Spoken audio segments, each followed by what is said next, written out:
which we also heard from you earlier today. So maybe we can see this one on.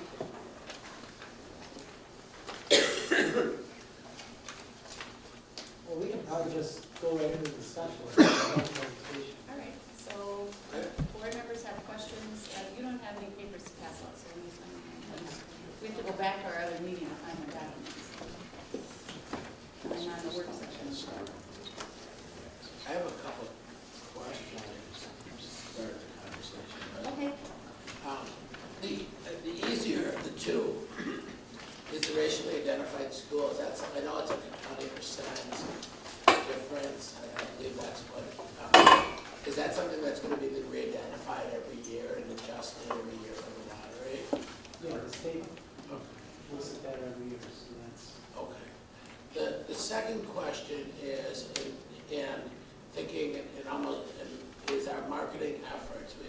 I really liked everything I'm seeing so far, and I think we're setting a nice foundation for the STEAM school to represent the demographics of 281.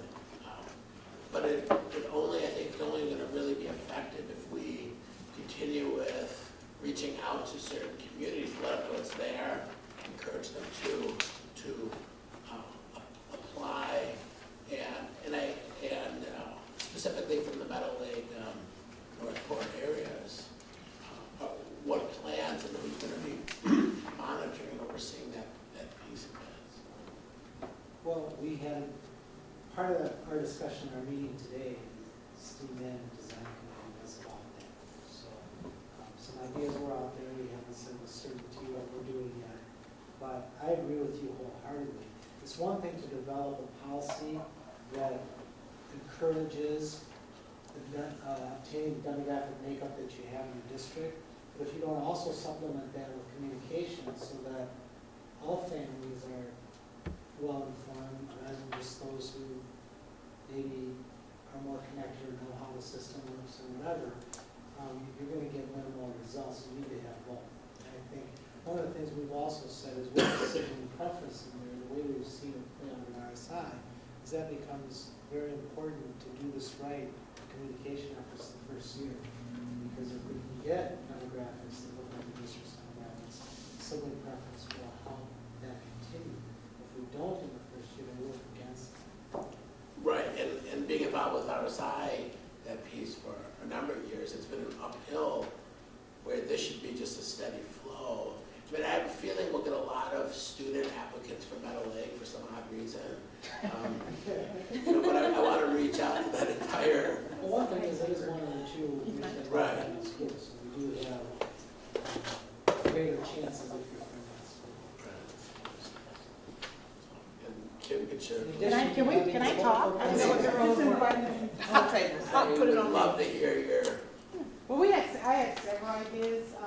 One that we were thinking of, if possible, to actually create a CD, because a lot of what we send home is in print, and if we could, particularly for our families of poverty, to have a CD, maybe they can come home, they can see.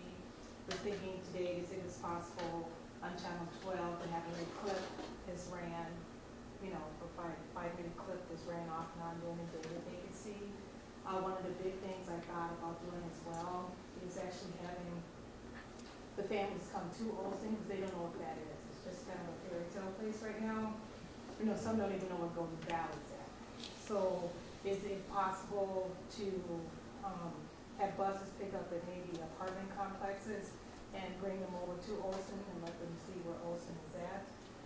Just a lot of recruiting. I plan on, if possible, speaking to as many buildings as much as, it's not even that, some of the parents, they find you everywhere. You're doing a good job of communication and marketing, but they think their child cannot handle the rigor of the program, so you have to make sure you communicate that it's a program for everyone, all academic levels.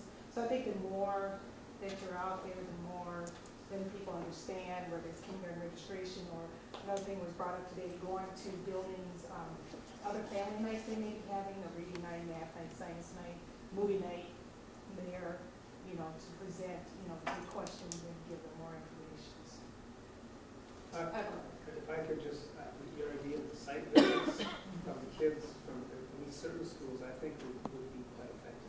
that's what we get the kids excited about school. And that excitement will then, they transfer that to their parents, I think. I'm wondering if we've kind of moved ahead on our agenda here, because we're really kind of talking about the kindergarten admission policy, and we do have a STEM update, or STEAM update right after this. I'm So sorry. I'm just wondering if maybe we could address right now the questions about the admission magnet policy, which I think was great. You know, you could see that it was a very well thought out, well researched, well discussed plan, and you know, you're looking at every piece of it. It was very, very well done. I wanted to send kudos to you for that. So, do board members have anything specific about that? I know we did have a couple of questions during our regular meeting. So, anything on these, the kindergarten policy and the procedure?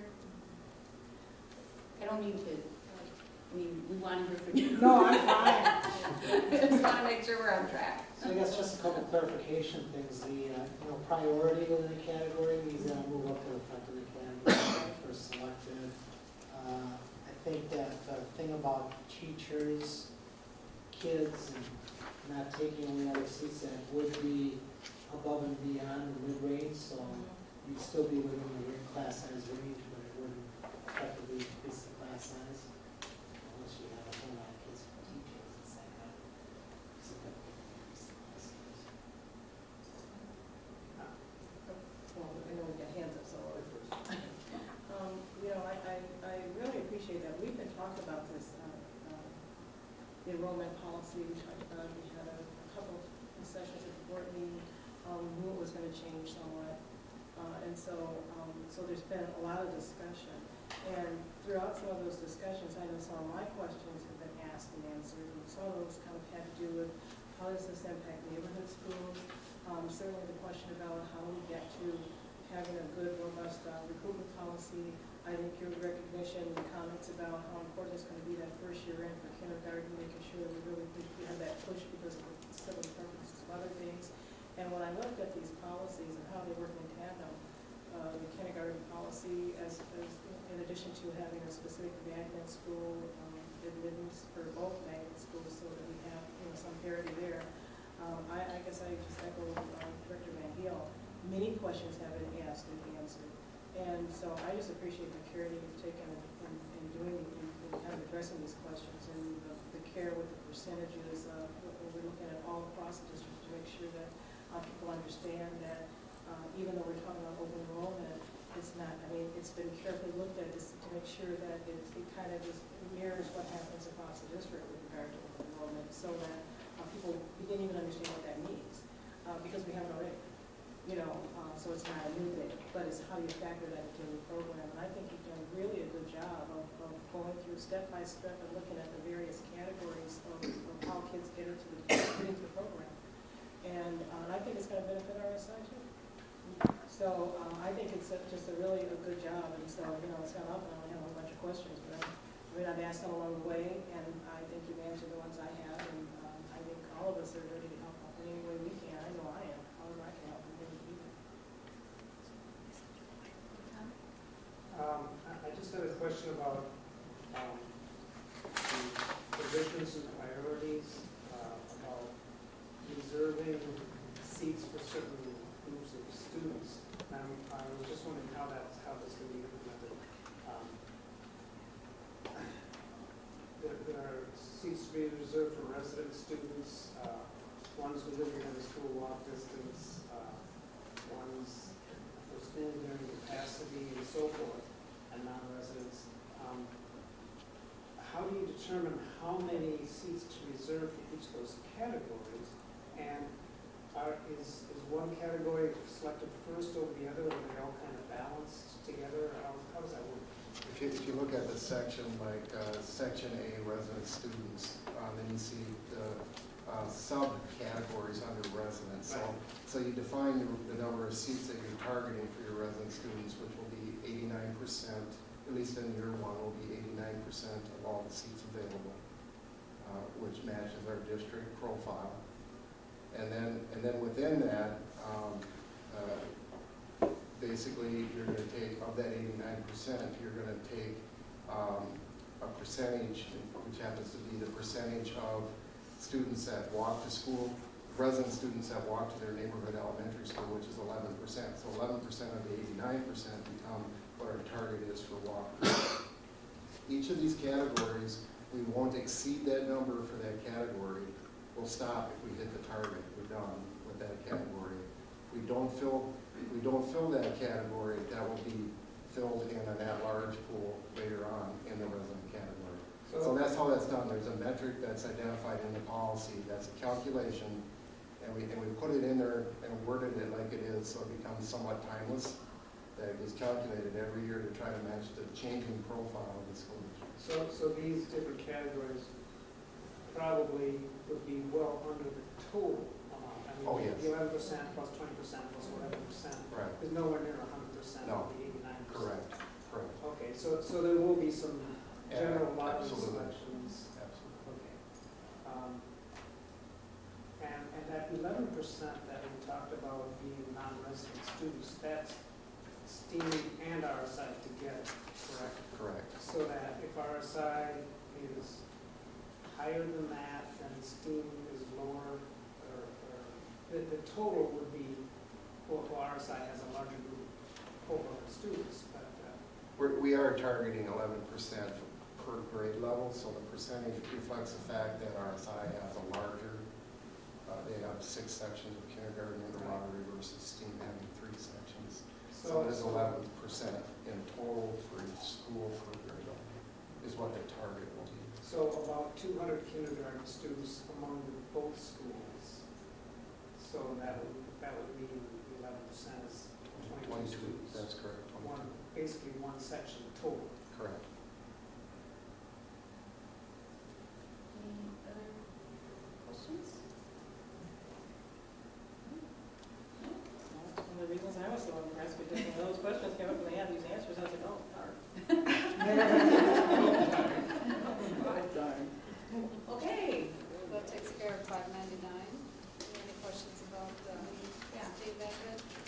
Populating state magnet 1 through 5. Right, the inaugural year document, that's what we're talking about. Now, any questions on that one? I know Patsy asked a question earlier. I believe there'll probably be one change to the procedural section. When I was working through some of the practical applications of the lottery today, it came to mind that when we designate a neighborhood school nearing capacity, and we'll go bring forward that being Forest for next year, when we're talking about grades 1 through 5, the kindergarten policy that this procedure talks about says it's targeting students that live in the attendance area of the school.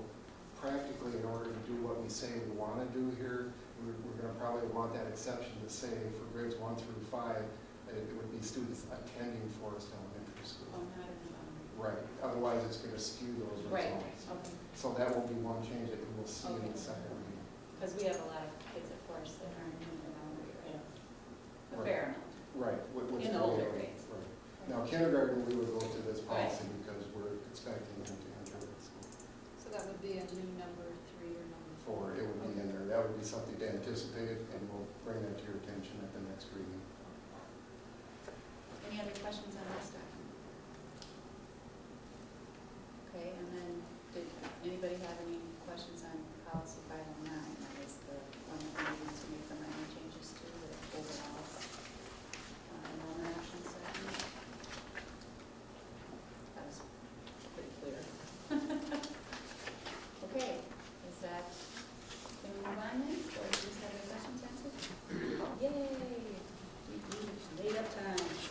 So now we're going to go on to number 5, and that's the STEAM update. And my understanding is Tia will be leading us. Yeah, Lori was unable to be here tonight, so I'm in her stead. We wanted to give you an update on how things are going in the building of the STEAM magnet. And there are 4 areas that I will update you on tonight. The first area was the committee membership.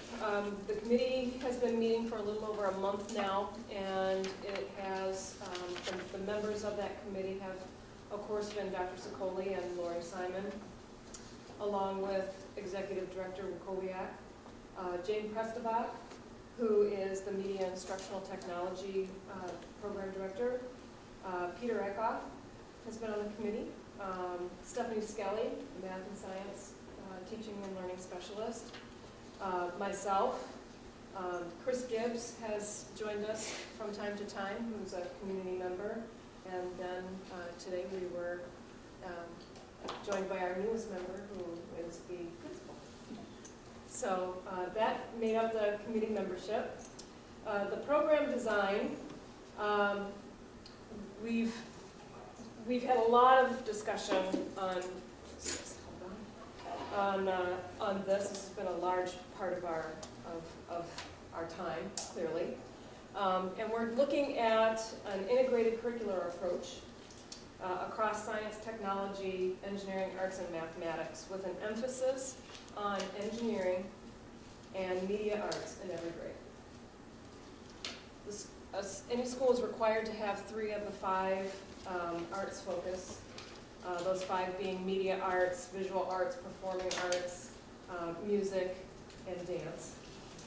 And the committee has discussed the possibility of Olson having the visual arts, the music, band, orchestra, and media arts as the 3 of the 5. Other features of the program so far that have been discussed in committee: inquiry-based learning in every core area, service learning projects at every grade level with a culminating project in grade 5, focus on the design process and new product development, a career emphasis throughout, and opportunity for interactions with field professionals. Strong community partnerships. Right now, there's one that is Executive Director Simon and Executive Director Wakowiak is going to meet with the Minneapolis Institute of Arts for a possible partnership. Another very critical component of STEM education is the implementation across all grade levels every year of science journals. Exploring technology to solve problems, both electronic technology and other types of technology that aren't necessarily electronic. And also flexible grouping even across grade levels. So that's been, in a nutshell, what we've discussed so far. Clearly there's a lot of work and a lot of discussion left to do. Let me continue on here. Questions about the program design? Have we done flexible Google across grade levels before? I'm just wondering, it sounds interesting that, third grader, that's at 5th grade level, could go to 5th graders, but how does that actually work? You probably have had it somewhat in some schools. For example, during RTI time, in math and reading, at this point we have younger students going higher, but it's a little bit more difficult with the self-esteem of the older students going lower. So there's probably some flexible grouping in that way happening in the district.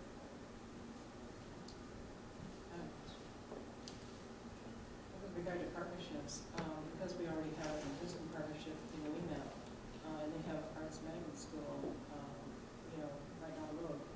I do think that there may be some opportunity, particularly because they have a lot of resources around arts, and to the extent that we can maybe do some sharing and partnering, sharing some cost, that might be a good thing to explore, and maybe even some exchanges. The Fair School does media arts very well integrated throughout, and there's 4th grade and 5th grade there, so it's very model. It's a way to add value to the partnership we already have, we already paying, so. And the Herbert School will be even closer, and that was mentioned before as a possible partner. Is that been explored? Not yet, but I'll be there in a couple of weeks, so 2 caps. And if I guess one of the things is that because it is STEAM, it certainly makes sense for us to be, saying it maybe it does make sense, but we hope it does, for the kinds of things we're talking about with FAIR and Burbage.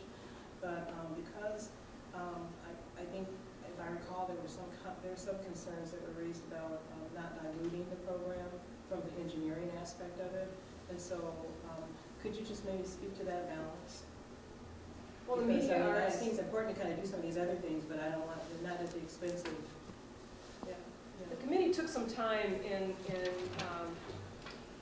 basically pulling out all of the engineering standards. Steph Skelly did a great job and brought together some really wonderful information.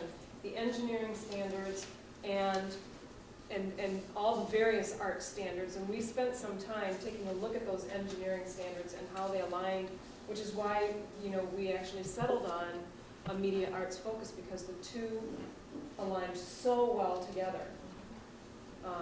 So I don't see it as, you know, diluting anything. As a matter of fact, I see it as enhancing both really quite well.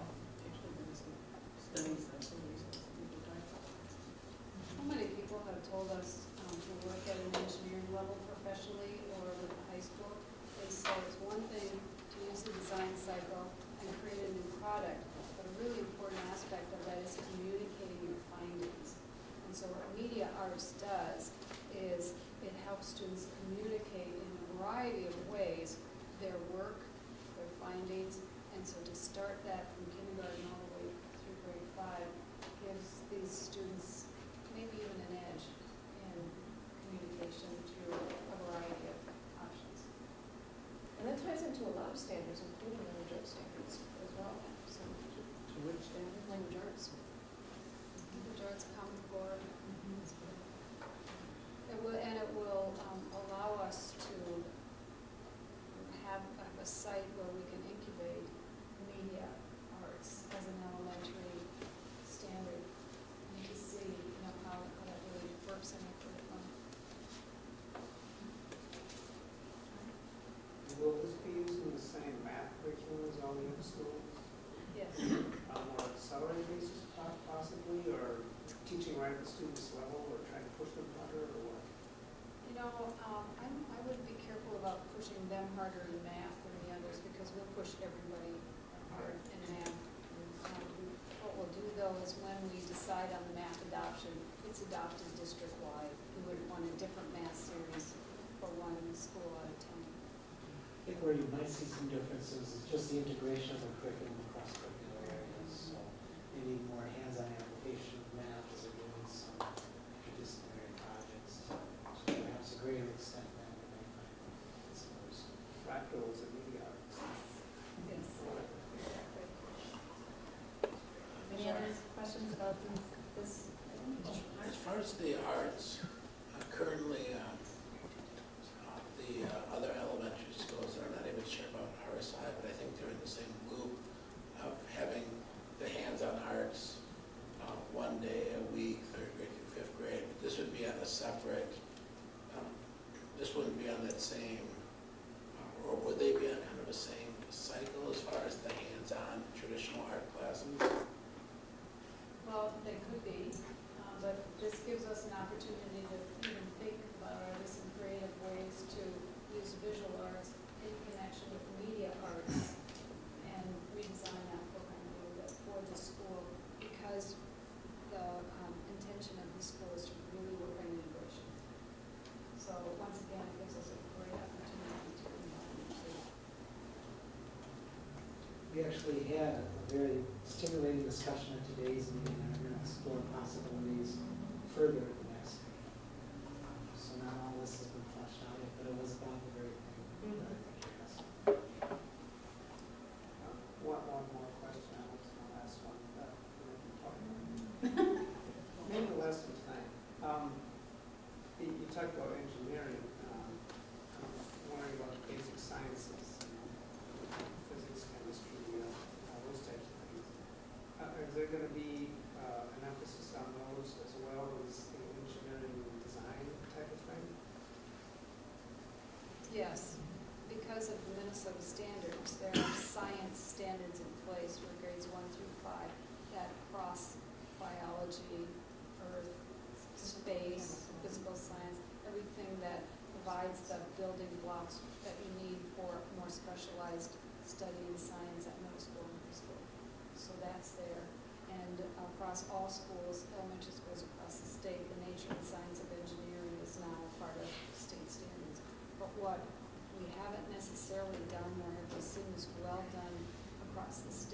is the integration of the nature and science of engineering with all of the other topics in science. So and then add media arts on top of that for a strong communication strand.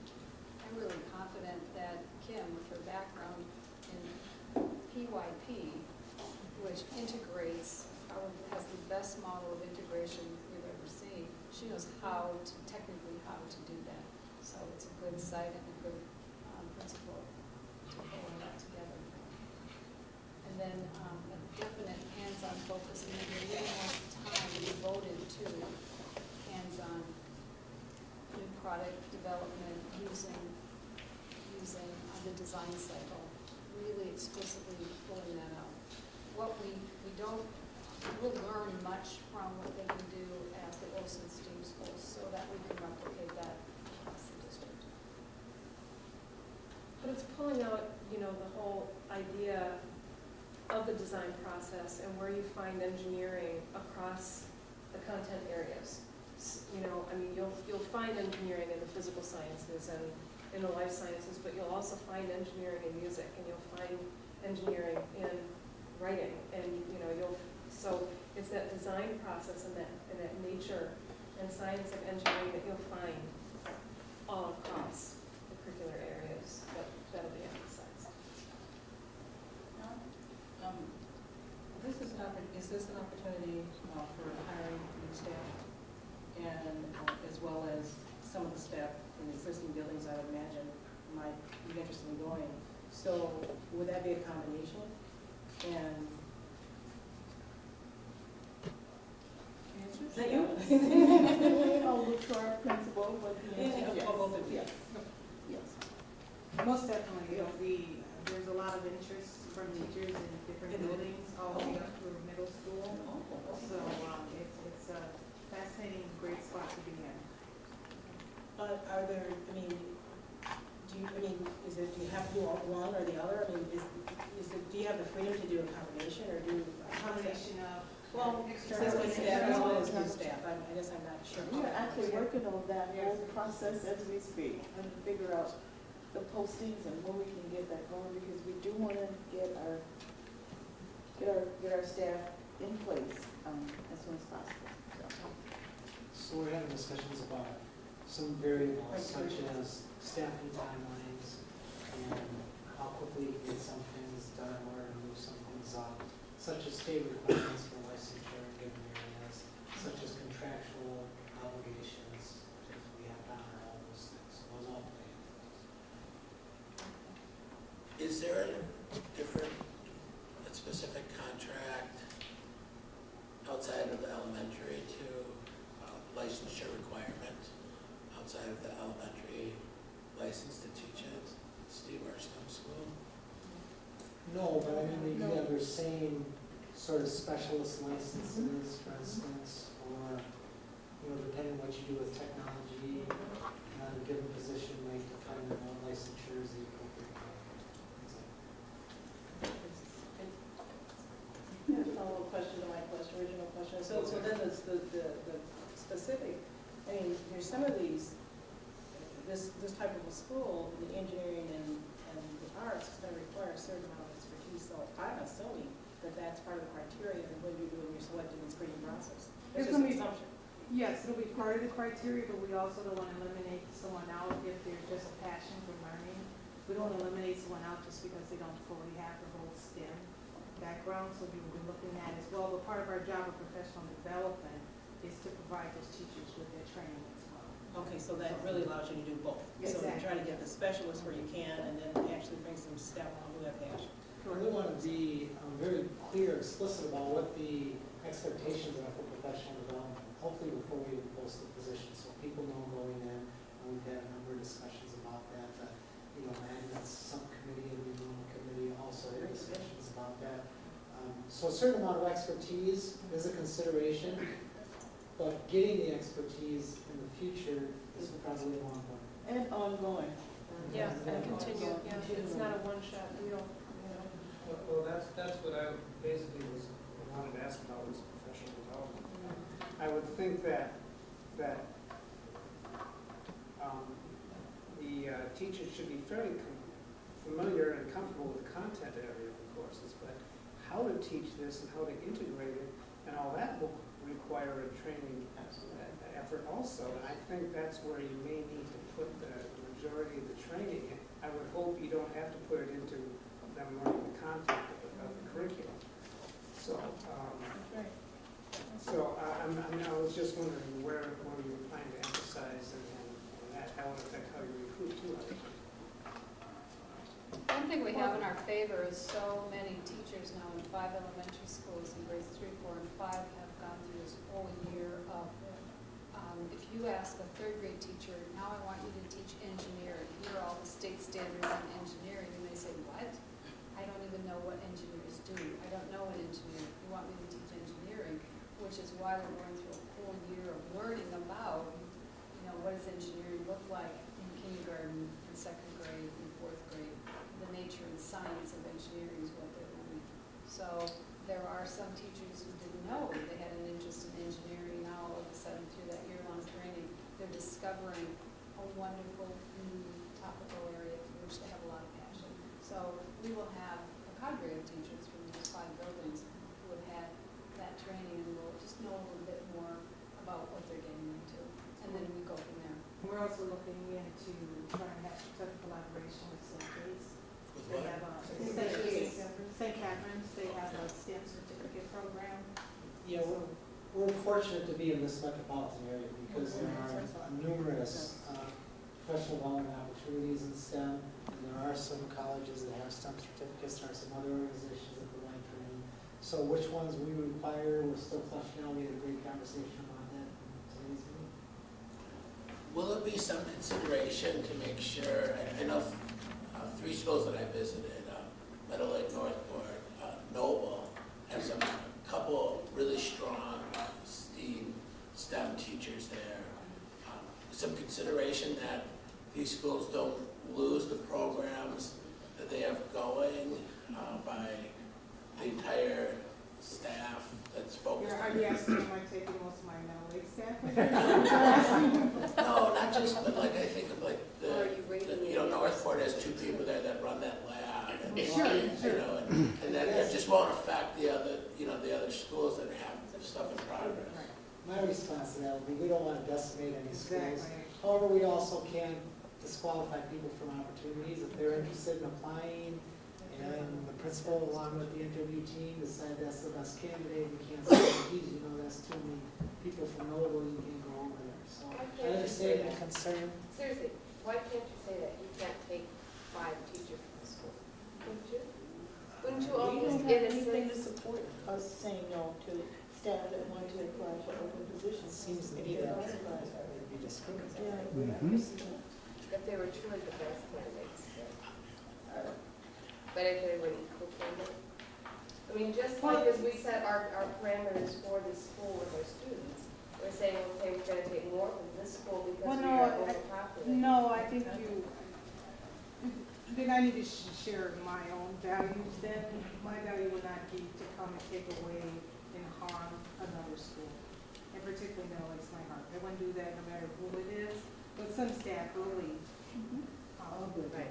Just saying that, but it's not my goal to take my brother's school in Northport and just snatch everything from, you know what I mean? It's, we're partners, we're all in relation, we're all one district. I don't want this school to be elitist or I'm taking from someone. So somewhere in the back of your mind, that is part of your equation. Forefront. I expect there's going to be a lot of interest in these positions I from expect schools so too. throughout the district, so I think it's very unlikely that Right. any one school is going to be rated to a much greater Right. extent. That's right. Because It's we not have that good large of a teachers. school, you can't No, it's fill not. the entire Have a school. couple sections per grade level. How many new positions will this generate? It depends on these. How many- Depends on That's what what sections the per grade grade level. Anywhere from base number would be what? Probably. Could be, the maximum would be 3 sections per Per grade grade. level. Right. And then the specials. No, you're 2 half special day care, education. 17 FTE. Kindergarten to the full day. 17 FTE, yeah. Specialists. Yeah, there's other positions. Nursing.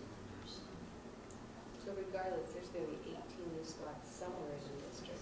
Which Whether we is, pull from a right. school or Which is okay because Yeah. it's okay because our schools are very full. It's We're okay. very full. So I don't think it's gonna harm, 18, if you really think about 18 out of all of our elementary, Not it's very not a many. lot. Not very It's many. not a lot at all. Plus sixth grade. Plus six, Plus yeah, sixth grade. plus sixth grade.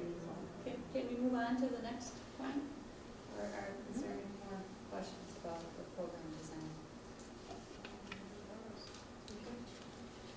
The committee's chosen to bring forward the name Olson School of Engineering and Arts to communicate the specifics of the program.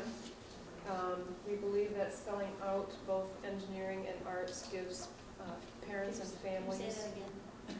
Olson School of Engineering and Arts. And of course, the discussion here will impact whether we actually bring that forward. Well, no, I mean, I'm just bringing it to this, Right. that's what I mean. Did you may or may not like them? Remember, it seems like there was a conversation recently about, it still need by here, but Barb Lehman's school? I didn't We know can't that. change the name of the building. Well, it's named after somebody. It's named after Sarah. And Wilson. cigarette, if you look at, can I talk back in? It's a I don't know, but if you look at the history of Olson School and the background, that the scientist and him being a naturalist and his being an environmental, so you can't get a better name to go with this type of school. It's a beautiful setting, and you're right, I just happened to think about Barb Lehman, so I, so She's that's, not a I stadium. by saying, don't hit me. Stadium's more appropriate for her. I withdraw that comment, I'm sorry. You know, we had actually, the committee talked long and hard about that, the use of Olson. I'm sorry. You know, of wanting to keep, you know, Absolutely. Olson as Lehman, part Lehman Olson. of, because it was Olson Elementary School.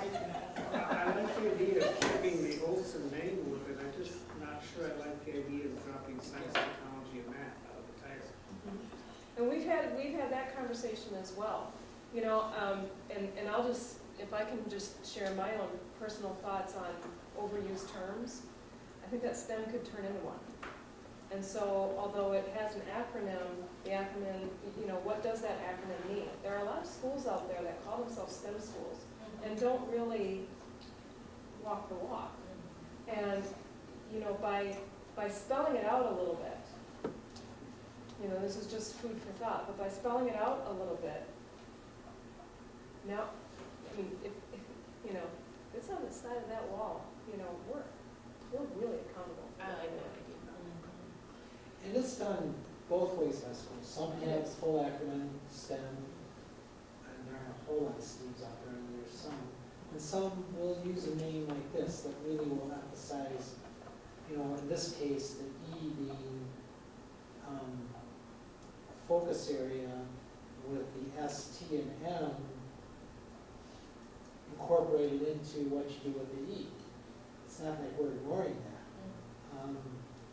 And you'll find that most schools that are STEM, just take the A out for a while because there aren't a whole lot of in there.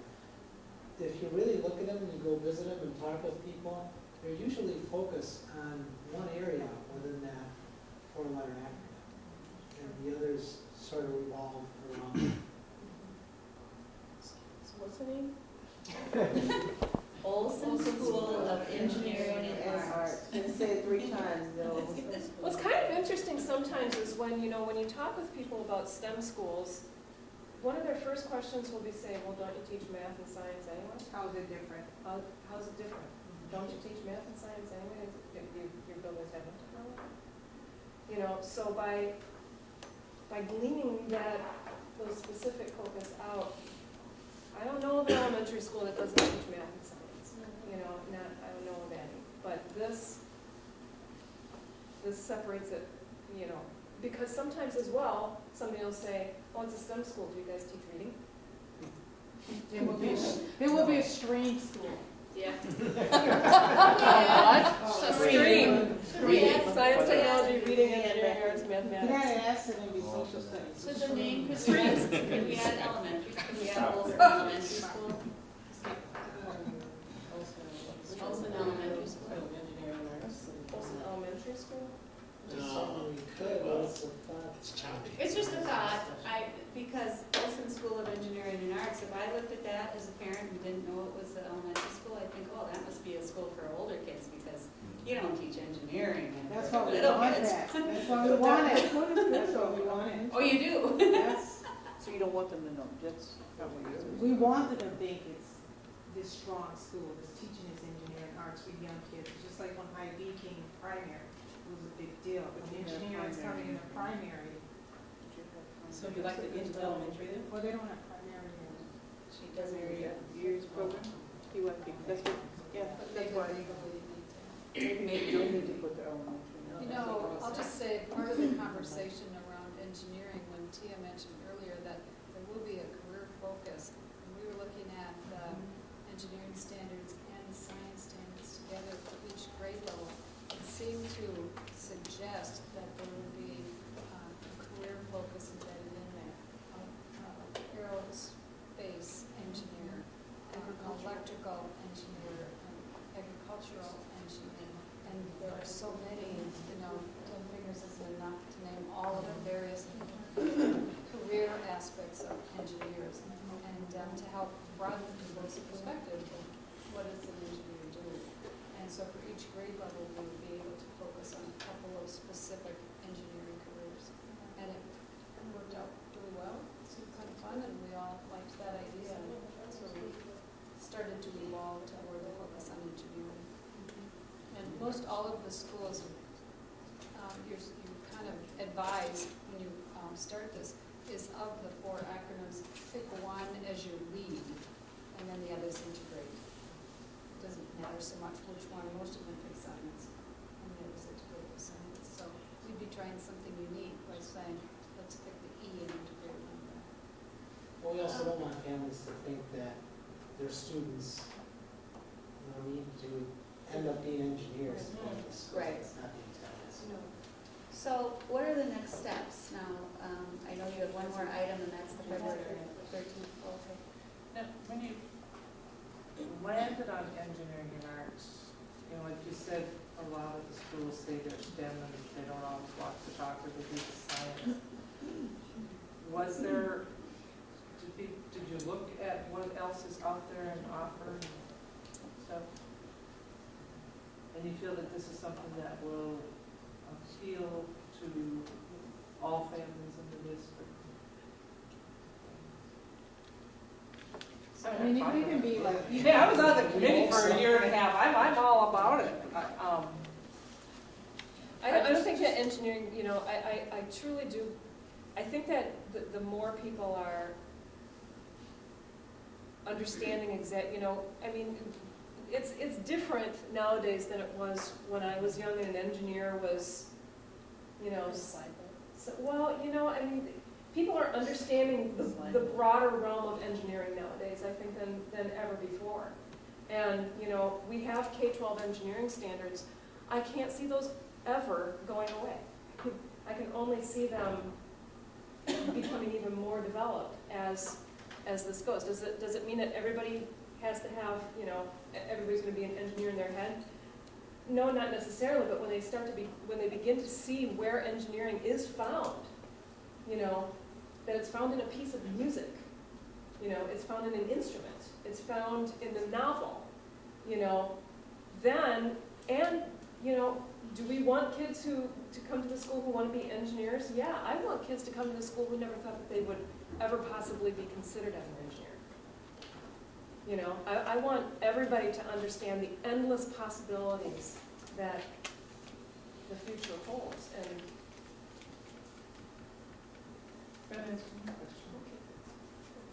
Which they get in all our other schools too, let's be clear about that. oh, absolutely. Yeah. But it's interesting, when we started talking about, when we took a look, as Gail mentioned, of the different fields of engineering, of the different ways of looking at, a biomedical engineer. And actually, I spent some time trying to find a really short snippet kind of video that could be used as just an informational video that we could put on our STEAM webpage. And I found one made by IBM for this contest that was run. And I showed it to Kim, and it was just one of those things of, look look what possibilities are out there. I'm not saying it's just for this school, I'm just saying in general, and I actually think that it, you know, that will only multiply. You know what I'm saying? But to listen to some of these guys, you know, I mean, these grown-up people who are actual different engineers in different fields talking about what it is that they do.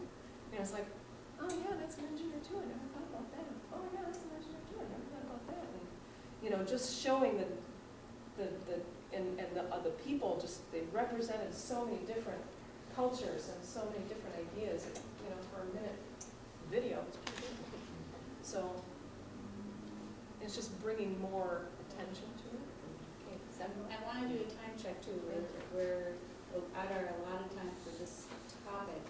That's why I asked about next steps. Are we going to have a STEM update every work session? Is that, you know, as we move along with this? So, right, so if you have more questions, you know, we will be having more updates as we go along here. So you have a question about the name. Okay. But RSI, for example, is not Sunny Hollow School of Spanish Immersion, it's RSI at Sunny Hollow. I wondered if we should do something like that for the engineering and arts school at Olson. I mean, it was mentioned that sometime this evening that if we need more space, maybe you could move to a school. So, we might want to consider a name like that. Reversing it. Right. And then as far as the name goes, is that coming to the board for approval? Yes. Okay. And is the program design coming to the board for approval? And when are you wanting to have this name come to the Next board? meeting. Next meeting. Is that what it is? Because we're inheriting information. Okay. And promotional materials. Okay, so we need to reach a decision about the name tonight. I mean, or at least an agreement. Tom actually makes a good point there, if it does ever move. I agree with you too, Tom, because what RSI was originally at Olson, and then at The old, Three times. the old junior high. Sunny Hollow, so. The school of the School of the Engineering School and of Arts Engineering and at- Arts at Olson or something like that.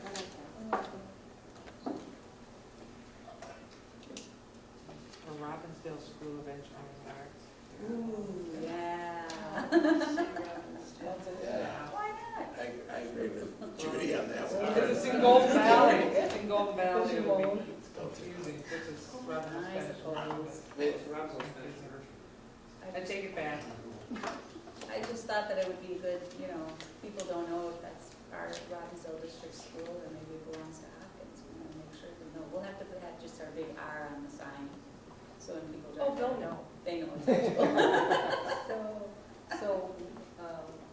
The one next to you want the name by now. So is there, you looking for consensus on it? So, yeah, where are we at with this? So I now, kind of like Robbinsdale School of Engineering and Arts at Olson. It's REA, kind of like some of the others. You just eat it by Well, itself. School of Engineering and Arts is C. No, S. S-E. Yeah, as you said, it's CCA. oh, C, okay. C, oh, yeah, that's cool. But your other schools don't have Robbinsdale in it. Yeah, Or just- Robbinsdale, Just our other The magnet. other magnet school does. And the We two don't- high schools. We can move away from that, we don't need to do that twice. I'm okay with not having the Robbinsdale. I like the idea of having the school, having Olson follow instead of the start. School of Engineering and Arts at Olson School. I mean, the reality is, if we did move, we could still, then, I mean, we could repurpose the name and take it with, and, I mean, I guess we should, I do want to keep Olson in there somehow, because of this. What's gonna be on the Pardon me? It's on the bill. Yeah. What are you gonna Yeah. put on a t-shirt is what I'm thinking. What? What are you gonna put on a t-shirt all over? The SCA? So, I'm hearing some sort of consensus from School of Engineering and Arts at Olson. Yes, your relationship. still like it, I elementary.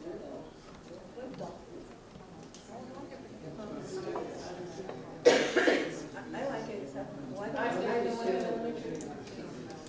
Easy? What was it? Elementary school.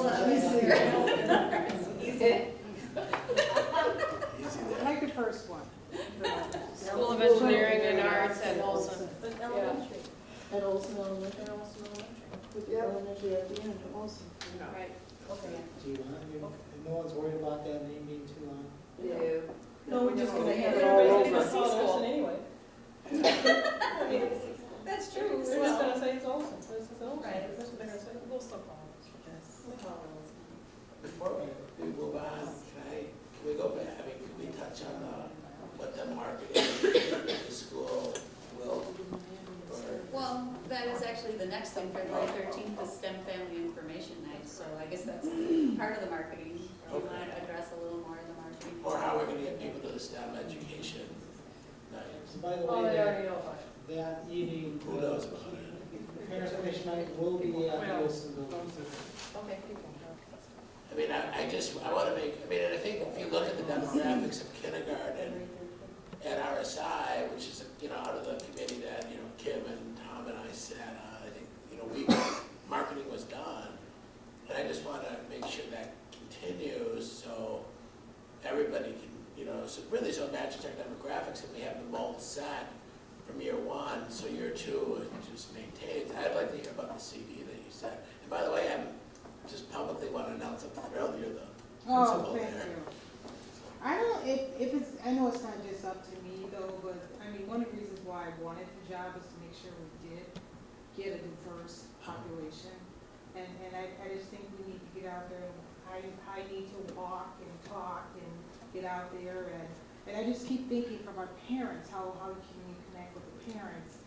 One, don't always make them read, let them see, and another thing, let them see where this magical Golden Valley is at. A lot of them move into apartments, they have no idea what Golden Valley is. Right. And I think that'd be a good figure for you, is in the Meadow Lake community. Right, right. But the Northport community, where you're not as well known. How we were to reach those families. But we'll reach, I mean, I've already connected with Betty Tapias, and we'll get the Latino, but I'm truly not that worried about it, but I'm a big thinker though, so. I mean, we'll do whatever we need to before, man. They just need to see who you are. They just need to see you're gonna love their babies, no matter who they are. They just need to see. We also talked about school liaisons, and a lot of families in their buildings, maybe some contacts. That's gonna have to be multifaceted. Right. And I know your passion, and I should know your passion, and the board's passion. I just want to make sure and that it's oversaw, and that when that school opens, and it's just, oh yeah, that's the look of Sonison. Because I was even thinking about school visits, and maybe we can get some of the kids from Cooper here, or even some of the kids from Armstrong who are interested in science and technology, bring them in with you, do some experiments and things with the kids.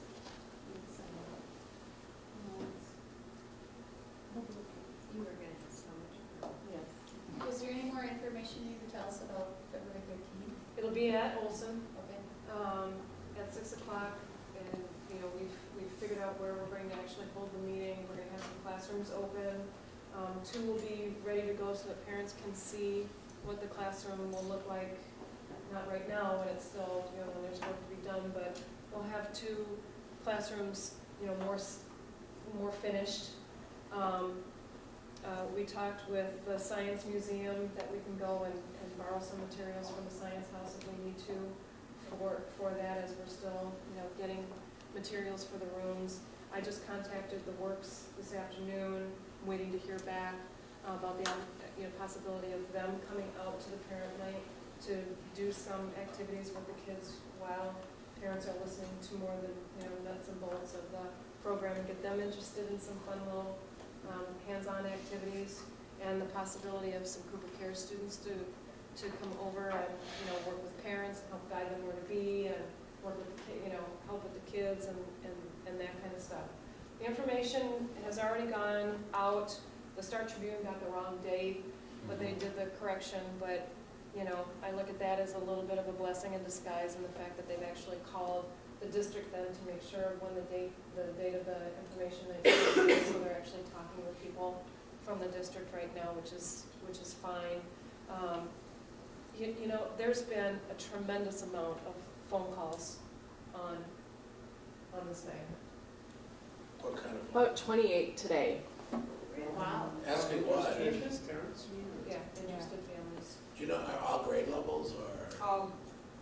Well, I'm sure that, you know, I I'm received sure it that there from are, actually, you know, I had a conversation on Friday, I believe it was, I'm getting my days mixed up, from a mom who has a child who's currently a fourth grader, and what that would be like, and bringing the child over as a fifth grader, and that double year of transition, and, you know, talking through the mom of that. So I'm sure we're getting all grade levels as far as, you know, I'm not asking them, so, I'm not But you're pulling even each getting- one. You're but- even, it's almost crazy with the publicity though, but it's even where I'm going at in my life, whether I'm at Panera or Lifetime or a thrift store or, you know, Target and Plymouth. You just have parents that come up and say, oh, I saw, can you tell me about this? And I move around, I'm around a lot, and you have a lot of parents asking. And Nancy Benz, who used to work here, but she's a principal now in West Tonka, didn't even know about the school, but she said a principal friend of hers from Hopkins came here and said, oh, we're about to, Robbinsdale is about to get their kids back. She goes, what do you mean by that? He says, well, they're opening this Seesion school and they're gonna end up getting their kids back. So that probably explains why Kim didn't want to talk with me about it when I saw her at Walgreens. No. Yeah, I have one question, and, you know, Ellen White's left, but Mark, you sit on C. Has there been any conversation from the C, parents at C? And yeah, you just. Not anymore, but, Yes, there's been conversation about, with Spanish immersion and STEAM, and really that, you know, even going from center-based to, I mean, special education is so broad that, you know, in a lot of ways, through the lottery process, you know, if somebody is, you know, really, we just kind of went through what some of the normal guidelines were for RSI, where there's certain things, it may not be an appropriate setting, but for a lot of things, you know, some of them may need services for hearing impairment, visual impairment, where they, you know, that wouldn't exclude them from RSI, and then a lot of those things will just remain the same. The question is, are we excluding children? No. Oh. No. Yeah, well, it was kind of like, what are the services that'll be there? You know, and, you know, like, there won't be a center-based class there.